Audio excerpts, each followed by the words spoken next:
Hello and welcome back to Football Manager 2022 with Swansea City in the Premier League, and we are on the 1st of January. We've gone a little bit further than I expected because basically we were being really bad at football and then we beat Man United.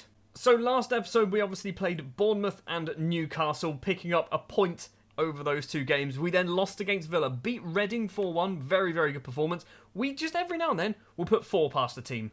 And then we'll just play really bad for a few games after that. We beat Everton as well, 1-0. We then lost 3 in a row against Liverpool, Arsenal and Tottenham, which we were going to do on camera. Kind of glad we didn't. And then, against Man United, we defended like champions, and Sam Surridge scored his second goal of the season, and it was an absolute cracker.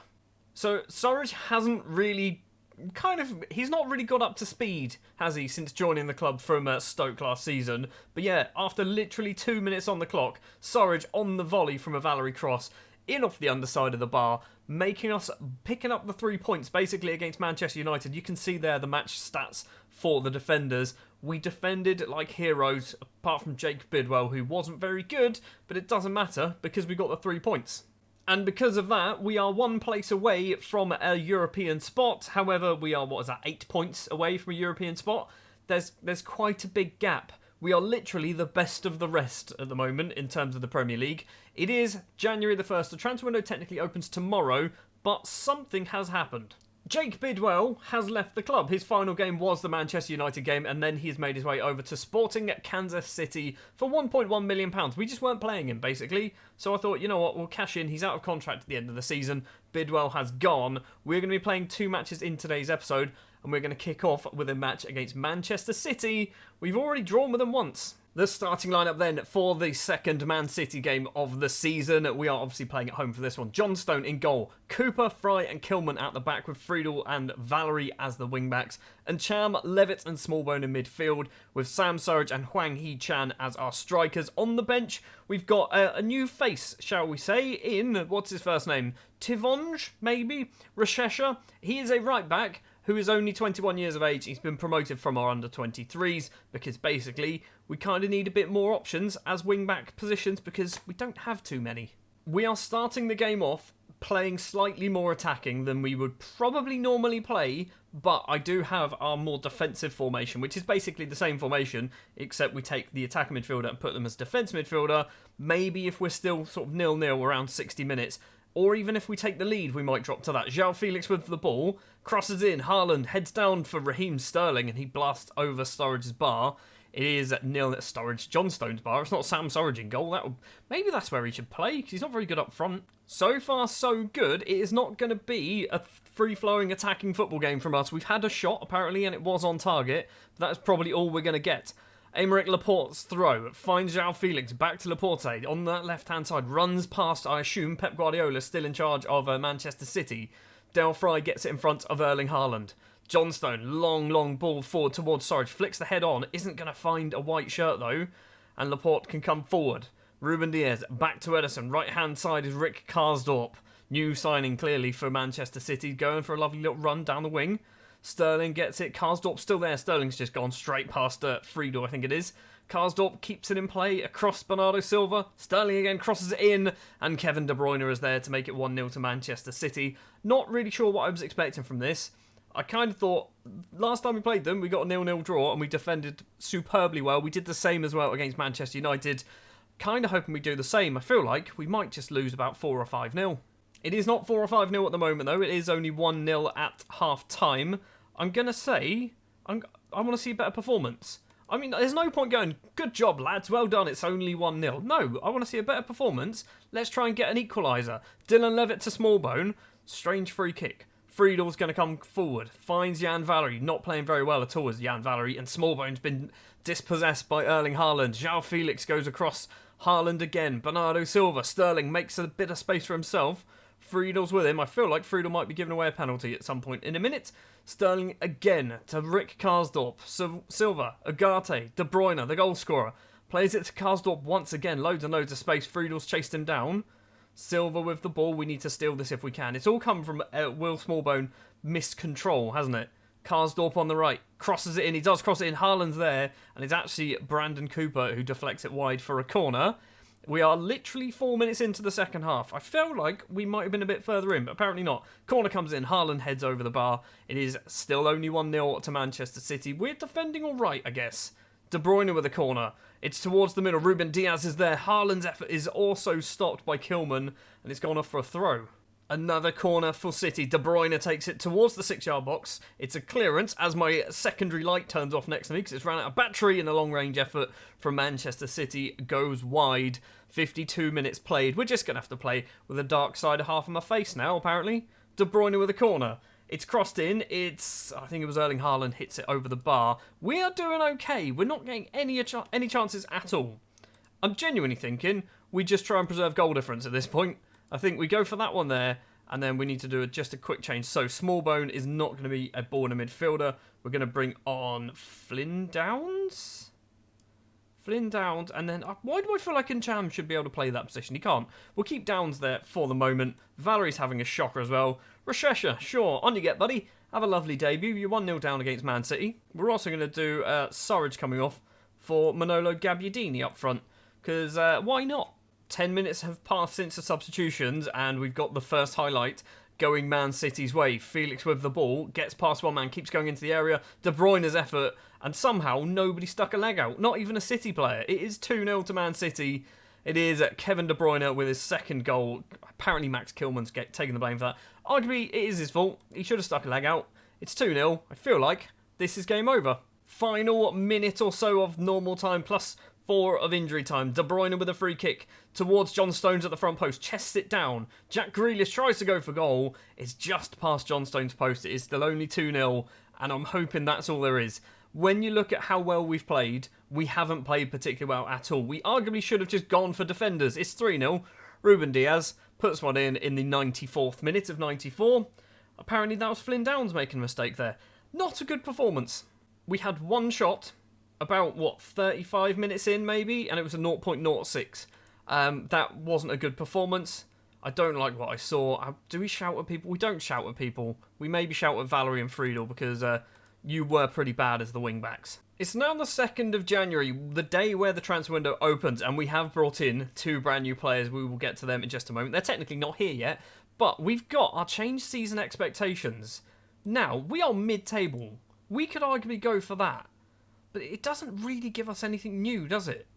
It doesn't change our wage budget. Actually, it does. It sticks quite a lot of money. I mean, if we go avoid a relegation battle, we're definitely gonna do that. And with the click of continue, the transfer window is open and 2 new signings have joined, and neither of them have work permits for some reason. Georgi Mamadashvili is a 23-year-old Georgian goalkeeper. Yes, we've gone and got ourselves another goalkeeper, but he is on a backup contract. We're going to apply for a work permit. He has been playing for Dinamo Tbilisi, and he's got 25 caps for Georgia. That should be enough to get him a work permit. And we've also signed a Football Manager favourite of mine, Parfait Guegon. Signed from Maccabi Tel Aviv. He spent a lot of time playing in Israel for some reason.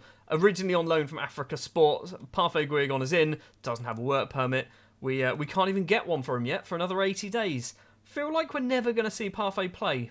Now, what we are going to do next, because it is January, we are going to go all the way through to the January deadline day, round up all the transfers that have taken place, and then we're going to play Watford. So we're going to play Burnley, Bristol Rovers, Chelsea, Brentford and Southampton off camera. A whole bunch of transfer business too. I'm going to charge the light that's over there, so this side of my face is going to be all lit up and lovely again.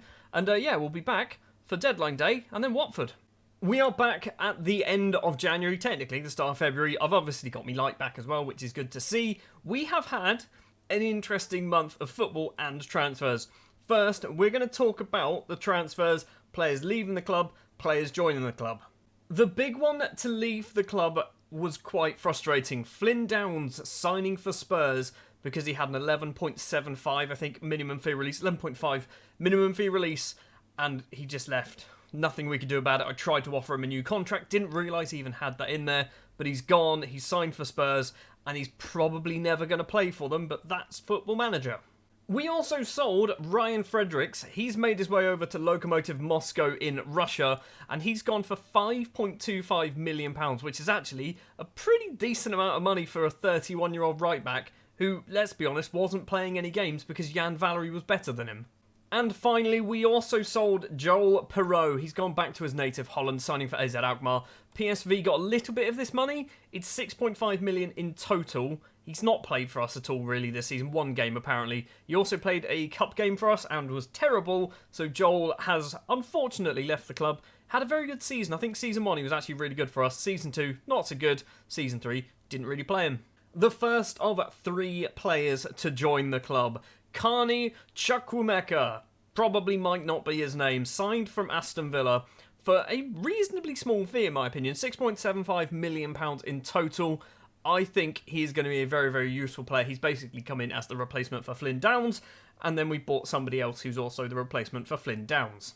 27-year-old Canadian central midfielder Stephen Eustaquio. Maybe that might be his name, Eustaquio. That's how we're going to say it, particularly in matches, because he's going to definitely be playing because he's one of our best footballers. He is signed from Juve, and originally he starts at Pacos de Ferreira, and you can sign him on a free transfer, apparently, at the end of Season 1. Didn't know that. If I knew that, maybe I would have tried to get him. Then again, we were a championship side, so he probably wouldn't have wanted to come to us.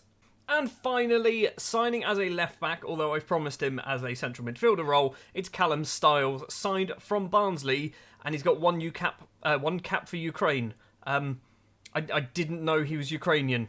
When did he get this cap? End of the year.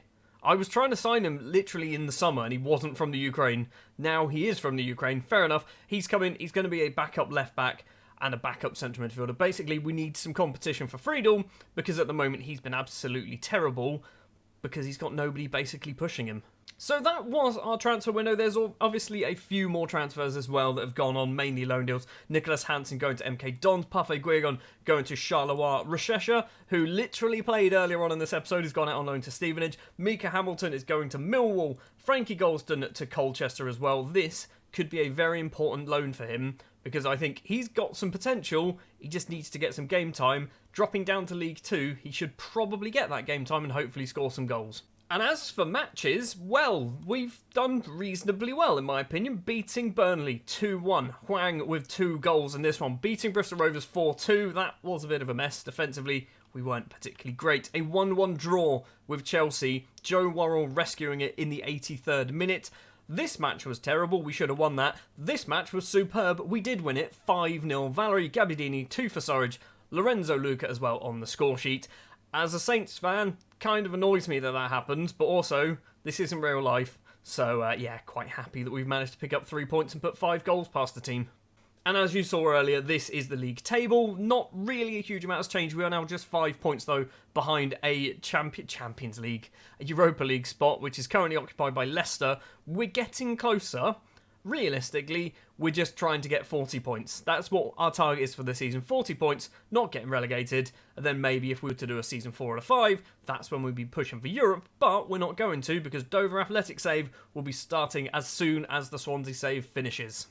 Let's see some of our new signings, in fact all of our new signings, in action then. In a match, it's Watford at home. It's going to be Stephen Bender in goal because Sam Johnstone has actually been injured. He's missed most of January. He's back on the bench. I feel like we should just take him off the bench, because even if he is going to come on, or if we need a goalkeeper, I'd rather not play him. We'll put Smallbone on the bench. There we go. It's going to be Worrell, Dale Fry and Max Kilman at the back. Valerie and Callum Styles making his debut as a wing-back on the left-hand side. Chukwuemeka and Eustaquio in the middle of the pitch, with Gabbiadini, Luca and Hwang as our strikers. I'm genuinely tempted to change this from an advanced playmaker to an attacking midfielder. I'm going to leave it as an AP for the moment, because I kind of want to change the box-to-box to be a DLP. That's my thinking here. I don't want 2 playmakers in my side. So the last match that we played was obviously a 5-0 victory against Southampton, and I've probably rotated a bit too much because of that victory. Stupid thing to do, really. Watford have won 1 of their last 5, losing the other 4. So, this is looking like it should be a game that we can easily pick up 3 points here. Watford in a bit of a relegation scrap as well. My team, Southampton, who are they playing? I don't know, there's a highlight. Fair enough, we've got ourselves a corner then. It is going to be, who's taking it? Manolo Gabbiadini's gone over then. Towards the front post, Joe Worrell's there. It's a good save from Etienne Green, the English goalkeeper who plays for St Etienne in real life. It's the Arsene Wenger of goalkeepers. Gabbiadini's corner again, Joe Worrell again, and this time Joe Worrell finds the back of the net. 1 minute, 1-0, 10 minutes, that's how words work. We are up against Watford at home. we should just coast through this. We should just win this game with ease. And if everything stays this way, we're going to be 2 points off the Europa League spot. I don't know whether Leicester are even playing at the moment. Southampton lost to Brentford. Okay, so Saints are in a little bit of a sticky situation at the moment. Might be getting relegated. So even though we are dominating most things here, possession-wise just about, we've had all of the shots. Watford have had one. We're not really getting a lot of highlights, are we? It is 1-0 to Swansea at half-time. Joe Worrell with the only goal of the game. Things are going well, but you're capable of better.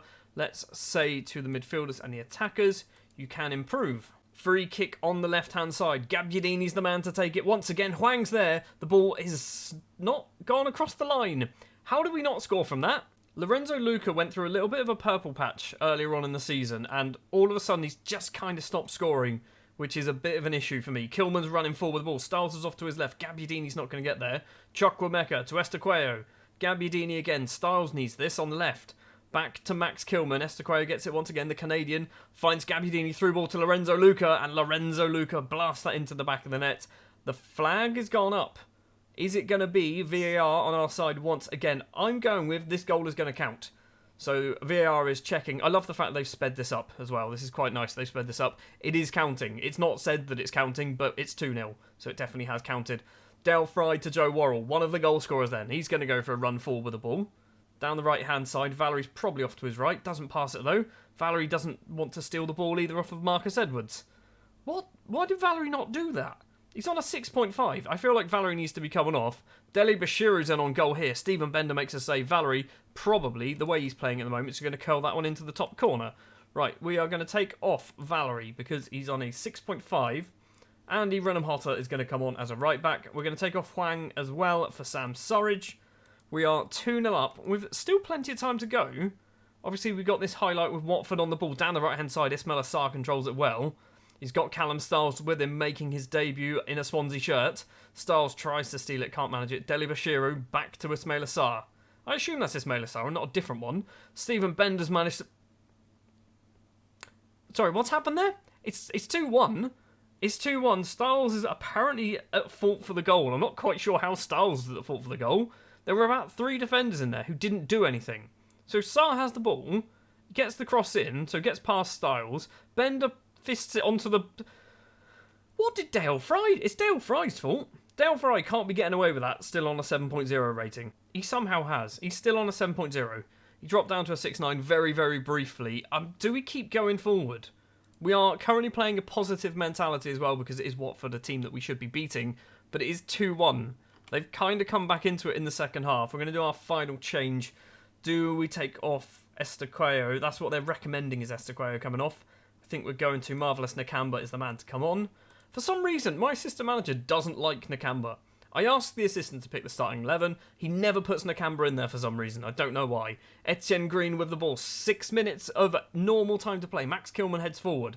Styles runs through the middle with the ball. He loves playing as a central midfielder. Lorenzo Lucas there, and Lorenzo Lucas put that into space. Seriously, buddy, you should have had your second. Free kick for Watford in a good position. It's gone over everybody, and it might be a penalty. No? Oleg back to Ozan Tufan. Oleg once again crosses in. Pussetto's there. Joe Worrell gets up in front of Pussetto. Oleg's going to control it on the right-hand side. It is still a very good chance for Watford. I'm going to get so annoyed if they score. Ismail Assar to Oleg. Goes for a spinning effort. It goes over Stephen Bender's bar. It is 2-1. We are starting to look a bit dodgy. We've got an XG of 2.38. We should have scored way more than the 2 goals we've got. Gabbiadini with a corner. Crosses it in. It's not managed to find anyone. Nakamba gets it back out to Manolo Gabbiadini. Lucas there again. Can't get on the head. Is this carrying on? Andy Renham-Hotter. Back to Joe Worrell. Plays it all the way across. Styles with loads and loads of space. Callum Styles got 3 to pick. Finds Surridge and he heads just over the bar. It is going to be 2-1. 2.5 minutes of injury time to play. Let's just run down the clock or maybe have another chance. We're 10 seconds over, lads. Referee, when did you learn to count? Renham-Hotter crosses in. Lucas there at the back. He's hit the bar again. Oh my word. Lucas never going to score, even though he has scored. 2-1 then. 2-1, and we probably should have won about 4-0, shouldn't we? Their goal was a mess. We should have scored way more than we actually did. We had so many good chances. I'm going to say well done, because I think a lot of that was just match engine stuff. So apparently, Styles was very good on his debut. What did he get? A 7.7 rating. Yes, yeah, that's pretty good on your debut, buddy. keep that up, and you are going to keep Marco Friedel out of the starting 11. Also, Brighton beat Manchester United, which I don't think means too much for anything other than United starting to fall away from a Champions League spot, which is quite funny to me. Next episode, we are going to go towards the end of March. So we've got 4 league games we're going to play. Leeds, West Ham, Leicester and Bournemouth in between. And then we'll return for Brighton and another match away from home against Newcastle. 2 away matches. So hopefully by this point, we will have broken the 40-point barrier. Broke the 40-point barrier. And then we can start trying to just... let's have some fun at that point, because we're not going to get relegated, because everybody knows you can't get relegated with 40 points. You can, but you know what I mean. Thank you very much for watching this episode. If you did enjoy, do please remember to leave a like. Hit the subscribe button as well if you are new to the channel and you're enjoying these videos. I'll be back next time with a bit more Swansea and hopefully 2 more victories. That'll be nice. Thanks for watching and I'll see you next time.